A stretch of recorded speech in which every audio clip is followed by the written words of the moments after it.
যাত্রীবাহী শিলচরগামী ট্রেনের নিয়মিত স্টপেজ এবং পানিসাগর রেল স্টেশন একটি ফুটওভার ব্রিজ নির্মাণের দাবিতে বৃহস্পতিবার গণ আন্দোলনে সামিল হলেন সাধারণ মানুষ।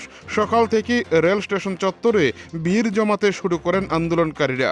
পরিস্থিতি নিয়ন্ত্রণে রাখতে স্টেশন চত্বরে মোতায়েন করা হয়েছে পুলিশ, টিএসআর জওয়ান ও রেল পুলিশ।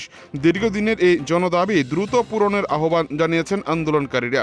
তবে আন্দোলনকারীদের দাবি যতক্ষণ না পর্যন্ত তাদের দাবি পূরণ হচ্ছে, তারা আজ শিলচরগামী ট্রেন রুখে তাদের আন্দোলন চালিয়ে যাবে। চুরাইবাড়ি থেকে নিজস্ব প্রতিনিধির রিপোর্ট, টিভি 100 বাংলা।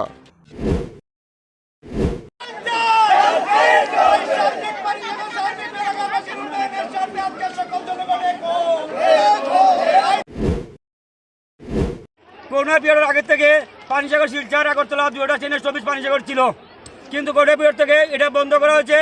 আমরা বিগত 22, 23, 24, 25 বিভিন্নবার কাগজ দিয়েছি জমা, রেল দপ্তরের কাছে আন্দোলনও করেছি। এমনও ডিমান্ড হয়েছে, আরপিএফ 300 আরপিএফ পাঠিয়েছে, ডিআইজি বিআইজি তারা অনেক কিছু রেল দপ্তর থেকে এসেছে, বলেছে 1 মাসের ভিতরে সমাধান করবে।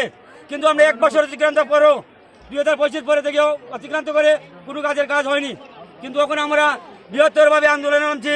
আজকে আমাদের এই প্রতিজ্ঞাবদ্ধ হয়ে যদি আজকের দিন রাত্রে হয়, আমরা রেল লাইনে দাঁড়িয়ে থাকবো। স্থগিত যত সময় পর্যন্ত ঘোষণা হচ্ছে না, উপর পর্যন্ত থেকে পানিসাগর স্থগিত হচ্ছে না, অথবা আমরা লাইনে দাঁড়িয়ে থাকবো।